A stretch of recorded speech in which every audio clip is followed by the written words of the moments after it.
各位新老朋友大家好，欢迎收看健康大家谈，我是主播张宏志。时间过得真快，转眼间我们都已经步入了人生的下半场。在安养机构担任院长这30年的漫长岁月里，我迎来送往了无数的长辈，看过太多老人家晚年生活的真实百态。我常常在夜深人静时思考，为什么同样是步入晚年，有的人可以活得像一棵静静结果的果树，恬淡而丰盛，每天笑口常开，而有的人却像是一颗不停旋转的陀螺，最终耗尽了心力，让晚景变得十分凄凉。这其中的差别往往不在于您年轻的时候累积了多少傲人的财富，或者曾经拥有多高的社会地位，而是在于您过了一个重要的人生分水岭之后，懂不懂得放手。最近我受邀去拜访了一位住在台北大安区，今年高龄89岁的国立大学退休老教授。老先生一生教书育人，阅人无数，退休后在自家阳台种花养草，日子过得极其透彻。在聊到现代人的养老困局时，老教授非常严肃地跟我分享了他对全天下中老年人的深刻忠告。老教授说的一句话瞬间点醒了我。他说，宏志啊，我们到了这个年纪，人生的后半场最要紧的是给自己撑好一把伞，才不会在突如其来的风雨中被淋得体无完肤，给余生铺好退路，才能过得顺心而自在。人过60，如果不知道该做什么，宁可天天在家舒服的睡觉，养精蓄锐，也万万别去做这4件糊涂事。今天这集节目，我们不谈那些老生常谈的传统养生大全，也不说那些您在网络上早就听腻了的大道理。我们要来聊聊一个听起来可能有点极端，但却蕴含着深刻人生智慧的严肃话题，那就是60岁以上的老人家，宁可天天在家里睡觉，也千万别去碰这4件事情。我们今天要谈的绝对不是消极的逃避人生，而是一种更高层次、有所不为的生命智慧。许多人在年轻时习惯了拼搏与争取，总觉得多做一点才是对自己负责，却忽略了在生命的特定阶段，减少不必要的消耗才是真正的养生。因此，请您先静下心来，让我们一起走进这段探索晚年幸福的智慧之旅。我们要谈的第一件千万不要去碰的事情，就是过度折腾自己的身体，把瞎忙当养生。很多长辈朋友到了这个年纪，对健康看得比什么都重。这本来是一件天大的好事，毕竟没有健康就没有一切，但问题往往就出在过度这2个字上面。现在的网络资讯实在是太发达了，智慧型手机里的通讯软体一打开，各种养生秘诀、长寿偏方可以说是铺天盖地而来。今天某个亲友群组的文章说某种超级食物能够抗癌，明天另一个影片又说某种断食法能够返老还童。很多老朋友面对这些未经医学证实的文章资讯，就像是抓住了救命稻草一样，今天跟着学这个，明天又跟着试那个，完全没有考虑到自己的身体状况到底适不适合。这在台湾的社会中非常常见，许多长辈甚至会花费大笔退休金去购买来路不明的保健食品。在台湾，很多60岁以上的长辈都是经历过台湾经济起飞、农业社会向工业社会转型的那一代人，大家身上都有一股刻苦耐劳、勤俭持家的骨气。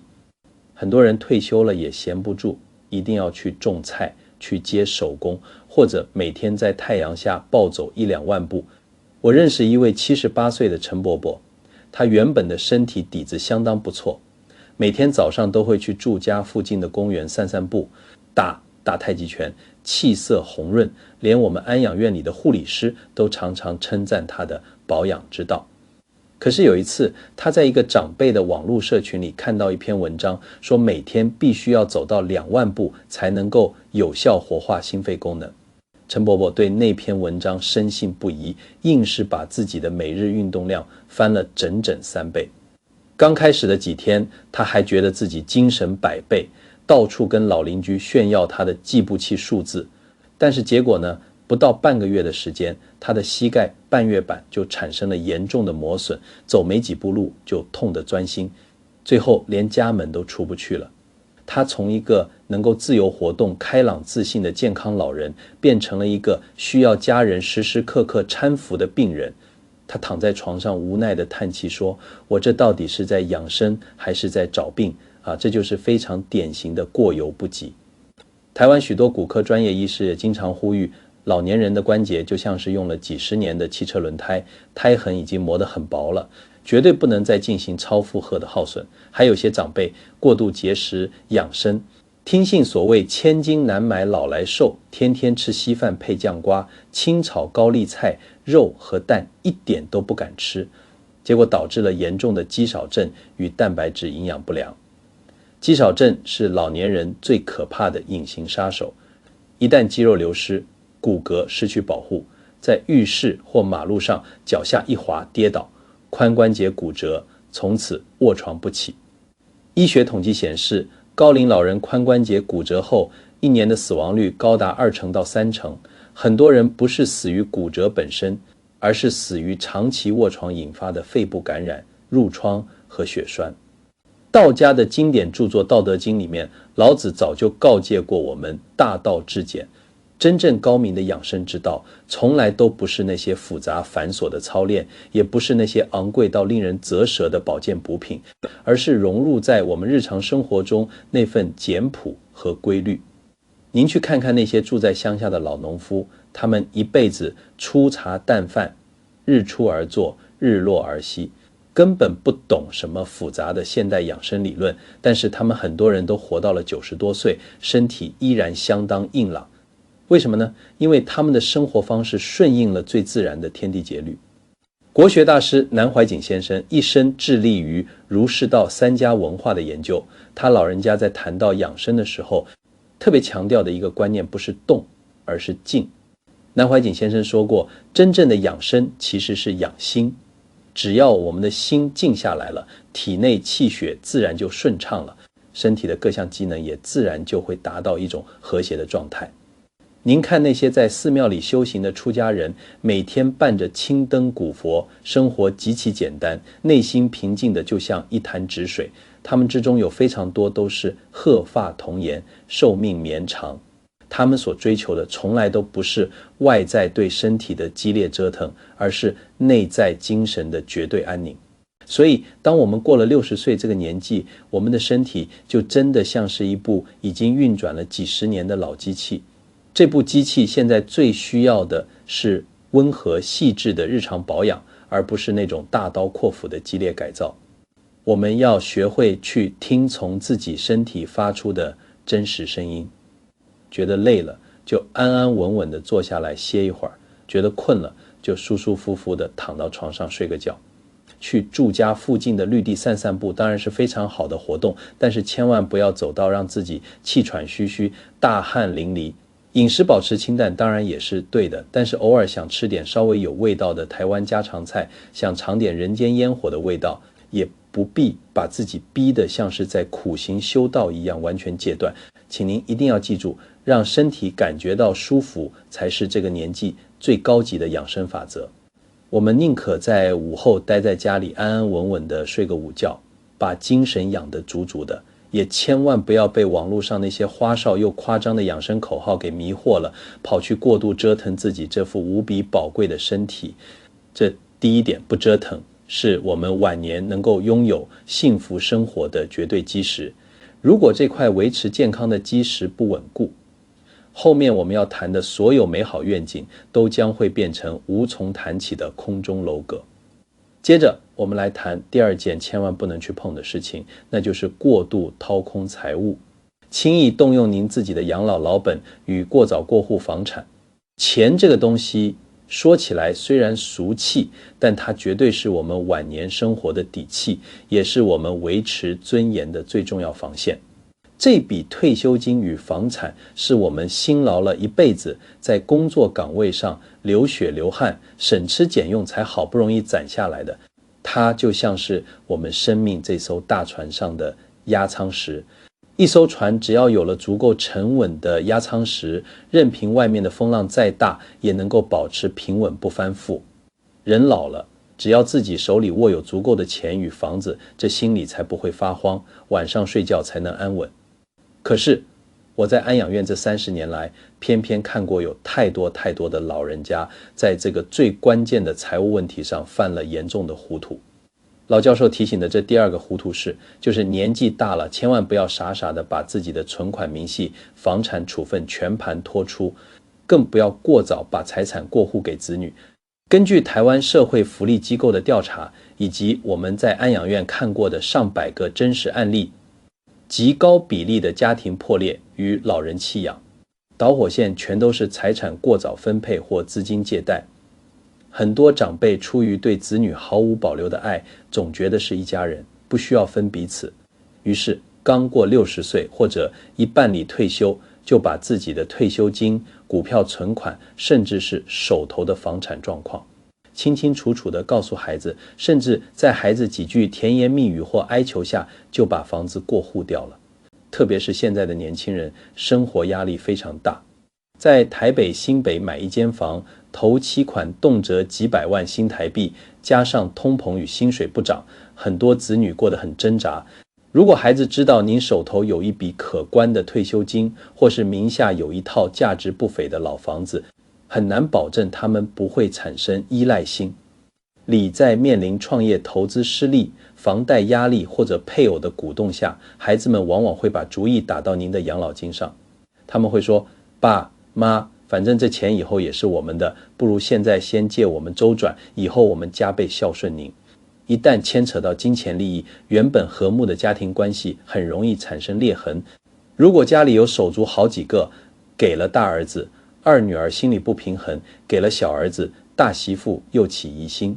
最后的结果往往是钱给出去了，手足之间反目成仇，甚至为了争产而打官司，把整个家闹得鸡犬不宁。更悲惨的是，有些长辈把房子过户给子女后，原本承诺要轮流照顾的意愿瞬间大打折扣。我在安养院看过太多这样的老人，年轻时辛苦了一辈子，省吃俭用攒下几千万的房产，结果过户完没2年就被送到普通安养院，子女除了拿走退休金扣款，一年到头连看都不来看一眼。老教授跟我说，宏志，你要告诉大家，保留一点财务上的神秘感，不是对孩子不信任，而是保护家庭和睦的防火墙，更是保护我们自己晚年尊严的最后一道防线。著名的美国股神巴菲特曾经说过，他有条最核心的投资铁律，第一条是永远不要亏损你的本金，第二条是永远不要忘记第一条。这句话对于我们这些60岁以上的长辈朋友看来，简直就是金玉良言。我们这个年纪的理财第一要务，绝对不是去追求什么资产的翻倍增值，而是要做到绝对的保值。请您一定要相信，在这个世界上，任何向您承诺高的离谱的回报，同时又说没有风险的投资，99.9%全部都是诈骗集团设下的陷阱。孔老夫子曾经说过，君子爱财，取之有道。到了我们这个人生阶段，这句话更应该改成长者爱财，守之有道。牢牢地守住您自己的养老钱，其实就是守住了您在晚年生活里最基本的尊严与体面。明代有一位非常有智慧的思想家，叫做洪应明，他在他著名的著作《菜根谭》里面写过一段非常通透的话。他说，子孙若如我，留钱做什么？贤而多财则损其志。子孙不如我，留钱做什么？愚而多财亦增其过。这段话的意思是说，如果您的子孙像您一样优秀能干，您根本不需要留太多钱给他，他靠自己的双手也能够在社会上创造出属于他自己的财富。您如果给他太多钱，反而会消磨掉他努力奋斗的斗志，让他变成一个依赖祖产的温室花朵。反过来说，如果您的子孙不成才，缺乏责任感，那您给他再多的钱也没有用。他不仅会把这些辛苦钱挥霍一空，甚至可能因为手里有了闲钱，跑去沾染不良的恶习，这反而是在给他招来无穷的祸患。您手里握着的钱与房产，不仅仅是您用来买饭吃、看病拿药的生活保障，它更代表着您在这个家庭之中不可替代的话语权和地位。如果真的遇到孩子需要资金，或者自己想活化资产，台湾现在有非常成熟的以房养老信托机制，或是按月领取年金，把掌控权留在自己手里，定期给子女关爱，而不是一次性掏空自己，这才是大智慧。所以我们宁可把这笔钱安安稳稳地放在银行里，每天晚上踏踏实实地睡个好觉，也千万不要去碰那些您根本看不懂的复杂投资项目，更不要因为一时的心软，轻易地把自己的安身立命之本全部交出去。这第二点是牢牢关乎着我们晚年能不能活得有尊严的关键。那么稳住了我们的身体，也守住了我们的钱袋子，我们是不是就一定能过上幸福的晚年了呢？其实还不够。接下来我们要谈的这第三件事情，它的影响更为微妙，在日常生活中也更容易被我们所忽视。这件事情就是盲目插手儿孙生活，强行介入子女的家庭。很多老人家，特别是台湾传统社会里那些为了家庭奉献了一辈子的父母们，早就习惯了为子女操心劳力。老教授提到的这第三件糊涂事，就是退而不休，强行介入子女的家庭，无休止的包揽带孙子的重担。在我们的传统观念里，含饴弄孙是晚年幸福的象征，许多长辈甚至认为帮忙带大孙子是自己义不容辞的责任。但是时代真的变了，如果您到了60、70岁，还抱持着出钱又出力的心态去硬撑着照顾孙辈，最后往往会让自己身心俱疲，两头不讨好。根据台湾老年医学会的相关研究显示，有超过60%全职帮忙带孙子的阿公阿嬷，长期处于过度劳累与慢性精神紧张的状态，大家的骨骼、肌肉与心血管根本无法承受长时间的抱扛、追逐与折腾。更可怕的是育儿观念的世代冲突。我们这代人过去带孩子讲究的是吃饱穿暖不生病，但现在的年轻父母讲究的是科学育儿、心理教育、精细化饮食。当观念发生冲突时，长辈往往累得半死，出钱出力，结果只因为给孙子吃了一口饼干，就被儿媳或女儿当面数落。长辈觉得委屈，孩子觉得长辈固执，原本美好的家庭氛围瞬间化为乌有。庄子在几千年前就曾经说过一个非常有名的寓言故事：子非鱼，安知鱼之乐？您毕竟不是您的孩子，您怎么能够100%确定他们心里真正想要的是什么样的生活模式呢？我们必须承认，现在的时代真的不同了，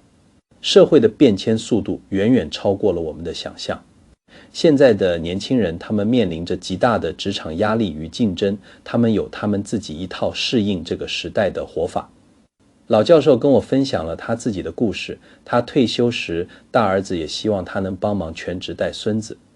老教授非常委婉但坚定地拒绝了。